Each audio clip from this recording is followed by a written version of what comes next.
Every kid show had a bully. Every kid show had a crush. Hey Arnold had Helga Pataki, a 9-year-old who insulted a boy in public, then went home, lit candles, and whispered love poems to a chewing gum sculpture of the same boy's head. She memorized his routines, tracked his movements, built a hidden shrine no one was ever meant to see. And if this were a true crime documentary, Helga wouldn't be the joke. She'd be the case study. So let's reopen this file, because the darkest thing about Hey Arnold wasn't the back alleys of Hillwood. It was Helga Pataki's bedroom. Meet Helga G. Pataki, age 9. Primary location? PS 118 Hillwood. In the cartoon, she is widely known under multiple identities. To classmates, she is the football head hater, the loudest voice in the room when the boy Arnold Shortman walks by. To teachers, she registers as disruptive, aggressive, and perpetually on the edge of disciplinary action. To Arnold himself, she appears to be a dedicated bully/enemy, someone who goes out of her way to humiliate, insult, and physically intimidate him whenever possible. But there's a second identity running in parallel, hidden, carefully protected, a private self that almost no one ever sees. Under that name, Helga becomes a poetic, a romantic, and a devoted admirer. She writes verses filled with longing, destiny, and reverence. So, public behavior is loud, abrasive, and hostile, but private behavior is quiet, reverent, and deeply idealized. The two never overlap. They are kept in strict isolation, as if acknowledging both at once would cause the entire structure to collapse. Now here's the interesting part. Publicly, Helga Pataki despises Arnold Shortman. Privately, she literally worships him.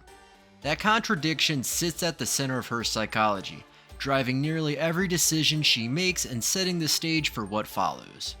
Let's start with the shrine, which is hidden in a closet away from everyone's sight, away from judgment. The lighting is deliberate. Candles cast soft shadows across an altar dedicated entirely to one person. At its center sits a handmade bust of Arnold's head, sculpted from chewing gum, smoothed and shaped with care.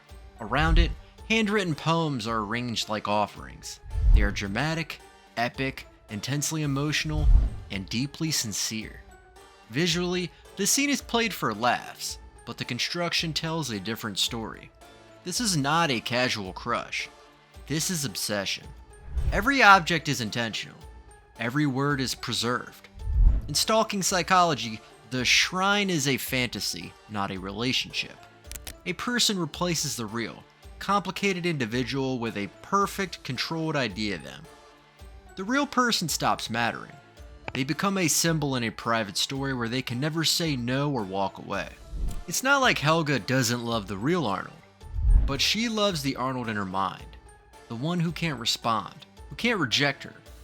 Her secret closet is a safe space because it's risk-free. There's no embarrassment, no exposure, no chance of being truly seen. Hard to believe this deep, sad portrait of lonely obsession lived inside a harmless children's cartoon we all watched growing up. So let's dissect it with what I call profile trait number 1, obsession and aggression loop. She craves closeness, attention, and emotional connection. At the same time, she actively enforces distance through cruelty, insults, and physical intimidation. Every move toward Arnold is immediately followed by an act that pushes him away. This is not confusion, it's actually protection. Aggression becomes a defensive mechanism. By striking first, Helga controls the emotional temperature of the interaction. By acting hostile, she avoids the far greater risk of being vulnerable and ignored. Insults create distance. Distance creates safety. Her cruelty reads like confidence on the surface, but it functions more like armor. Each insult is a preemptive strike against rejection. Each shove or taunt ensures that Arnold never gets close enough to see what she actually feels. Underneath it all sits 3 driving fears. Fear of exposure, where her private self could be seen and mocked. Fear of rejection, where affection could be openly refused. Fear of vulnerability being punished, reinforced by a world that has already taught her that softness leads to neglect. The loop tightens. Obsession deepens. She never gets closer to what she wants. Then there's profile trait number 2, manipulative intimacy. When Helga tries to get close to Arnold, she rarely does it honestly. Instead, she engineers intimacy from a safe distance, carefully controlling the terms so rejection is impossible. Arnold's Valentine is the clearest example. Helga creates a fake identity, posing as a mysterious French pen pal, crafting affection without revealing herself. Arnold responds warmly, not because of deception, but because the version of Helga he meets is gentle, attentive, and open. The setup allows her to receive affection while avoiding exposure. The same pattern appears in episode Bean. A head injury temporarily removes Helga's defenses. With no armor, she speaks kindly, listens, and shows genuine concern. Arnold responds immediately. He stays with her, helps her, and treats her with warmth. The moment is quiet and revealing. Once Helga regains her memory, panic sets in. She chooses self-sabotage over honesty, faking amnesia and then deliberately ending it, restoring the familiar distance. Notice the pattern? Arnold only likes Helga when she's authentic, and Helga can't survive authenticity for more than a day. Every time honesty creates closeness, fear follows. Control replaces vulnerability. Deception replaces connection. The show tracks this consistently. Manipulation never leads to lasting intimacy. Short-term success always collapses under the weight of avoidance. The show never rewards the lie. That brings us to the root cause. Why is she even like that? The tone shifts dramatically in Helga on the couch. Comedy fades and the focus turns inward. Through Dr. Bliss's therapy, the audience finally sees Helga's home life without exaggeration. Her parents are emotionally absent. Her father is verbally dismissive and unpredictable. Her mother numbs herself with alcohol. Attention, praise, and affection flow almost exclusively towards Olga, the golden child, leaving Helga overlooked and unheard. In that environment, emotional connection becomes scarce and conditional. Helga learns early that expressing need leads nowhere, while toughness at least commands attention. Her intelligence and sensitivity develop in isolation, with no safe outlet. Arnold enters her life as an anomaly. He listens. He helps without asking for anything back. He speaks to her like she matters. That moment imprints deeply. Arnold wasn't just her crush. He was the first person who treated her like she mattered. Helga didn't fall in love with Arnold. She fell for the kindness she never got. And that shaped everything, turning gratitude into fixation and warmth into obsession. And right there, the show takes it one step further with this quiet but powerful mirror moment involving Brainy. It's almost poetic how perfectly he reflects Helga's own contradictions. Brainy follows Helga everywhere. He watches silently, invades her space, and refuses to leave. Helga responds with immediate violence, punching him away whenever he crosses a line. The parallel is uncomfortable. Brainy violates her boundaries the same way she violates Arnold's, driven by fixation and entitlement. Same behavior, different power dynamic. Helga hates Brainy for doing to her exactly what she does to Arnold. The show places this mirror deliberately, exposing the contradiction without commentary. It trusts the audience to see it. One of the smartest moves Hey Arnold makes is the show's big flex. It deeply understands Helga, but never excuses her. The show gives her trauma, context, and depth, but it never frames those things as a free pass. Her upbringing explains why she acts the way she does, but it never turns her pain into permission.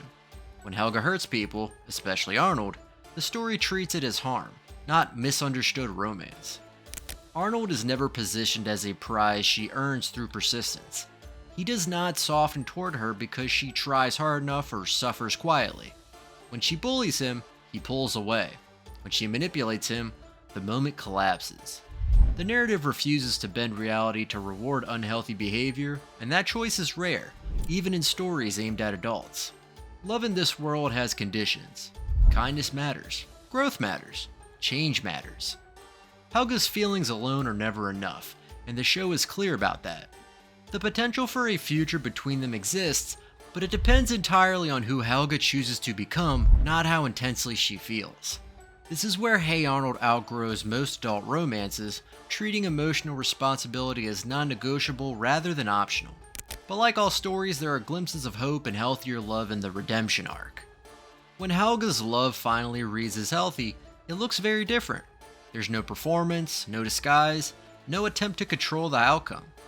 In moments like selling her shoes so Arnold can reunite Mr. Hyun with his daughter, the motivation is simple. She wants Arnold to be happy even if she gains nothing from it. These actions happen quietly. Arnold doesn't know, no one applauds her. There's no expectation of affection in return. The manipulation disappears, replaced by genuine care. For the first time, Helga acts without trying to manage how she's perceived or what she might get back. The moment Helga stops trying to possess Arnold is the moment she finally loves him. Those choices mark the shift from obsession to empathy, showing what real growth looks like and gently guiding the story. So, Helga Pataki was never meant to be taken at face value.